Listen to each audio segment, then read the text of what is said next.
everybody. This is David Matson from the Redbird Ranch Neighborhood Watch page, and this is your 2018 year in review. Before we begin, we have a few administrative requirements to cover. First one being that the information provided within this presentation comes from official Bexar County reporting and various social media postings. Second, because we get information from social media postings, it cannot be 100% verified. Lastly, this presentation isn't intended to target anybody.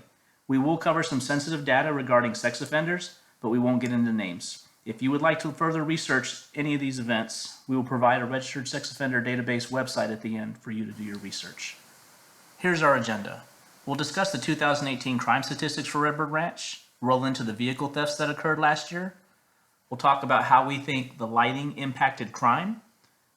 We'll cover some homeowner initiatives that they have done to cover their streets. And then we'll discuss some of the great work our HOA has done to deter or prevent crime within our neighborhood. As you look at this map, find your street. If your street has a color on it, use the legend on the lower left-hand side and find out how many number of incidents your street had for the year. For Redbird Ranch, there were a total of 93 incidents for the year. Of the 93, 71 were burglaries, thefts, and vandalisms. The burglaries, thefts, and vandalisms occurred on these 29 streets with color codes on them.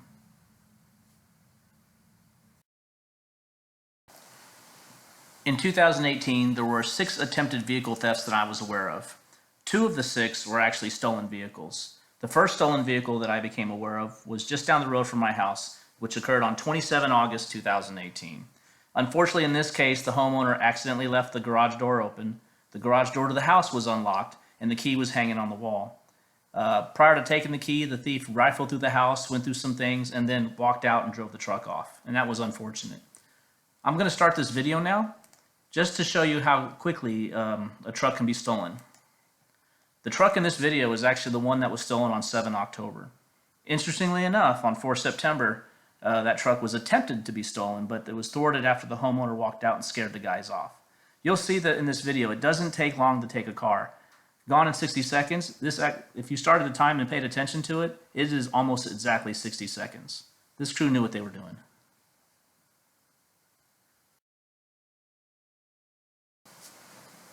Toward the end of 2018, the current HOA representatives asked me to help out with a lighting survey they were trying to do in an effort to fight for more street lamps or better lighting.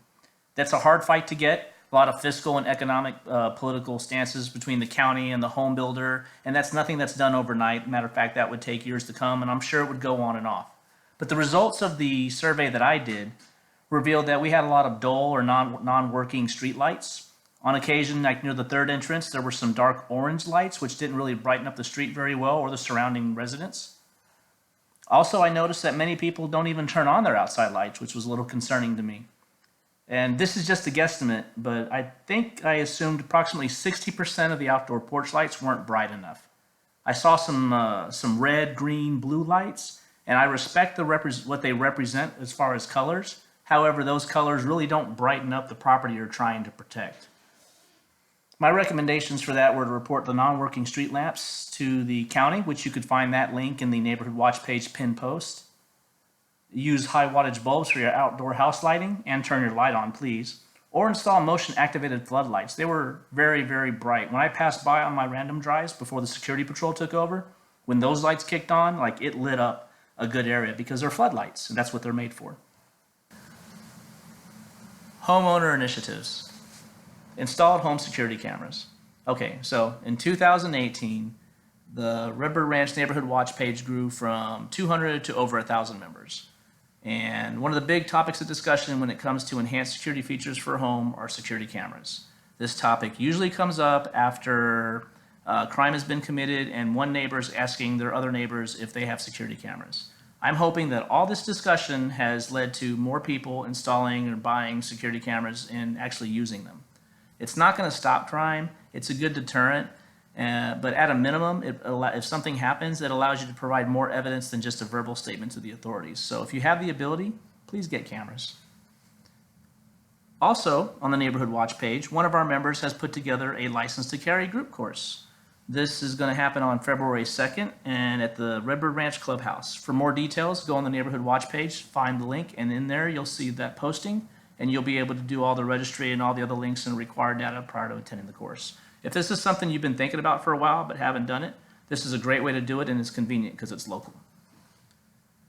Another thing streets are starting to do now are create their own social media pages. I really like the thought of this because it allows those streets to focus specifically on those individual street needs. It gets them away from the whole neighborhood, a bunch of input from a bunch of other people, and specifically focus on their street, whether it's safety, security, or something else. A lot of these streets have allowed me to gain access to their pages, not for the drama, and not for the posting, but just to extract the neighborhood watch data so I can consolidate it for briefs such as this. So I really like this program, and I like the fact that streets are doing it. To me, it just makes a tighter community. Lastly, on this slide, other streets have started their own individual programs. I'm not too aware of what they're doing, but I have seen an increase in report of suspicious activity. So there are different views on reporting suspicious activity. I know when people post it on social media, some people get chastised for it because there's different opinions on what they think they're seeing, even though they're not there seeing it. Bottom line is, you know what right looks like on your street, and you know what doesn't feel right. So when in doubt, report it. It's a non-emergency line. Those dispatchers know what right and wrong is, and those cops responding to those reports also, they know their neighborhoods and their patrol routes, so they also know it. So they're going to act accordingly.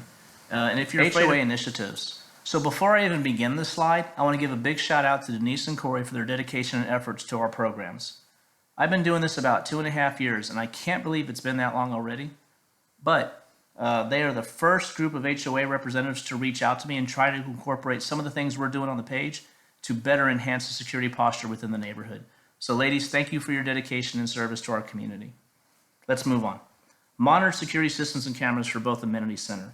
This is a win in my book. It allows us to protect our assets as well as keep our children safe. These cameras overview the parks and the pool, and they've already identified people jumping the fence, and the monitor service notified our HOA reps, and they were able to respond accordingly.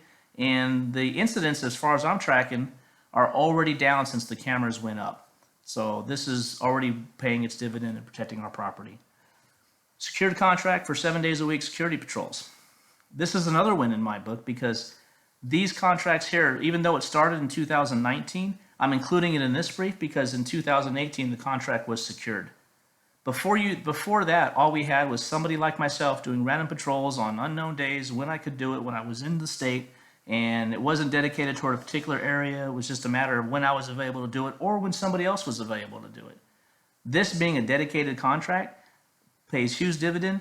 I don't think we're going to see the results until about 3 or 4 months from now, and I'm looking forward to that data metrics once it's out. But this is another win in my book because with the rally lights, it's a good deterrent.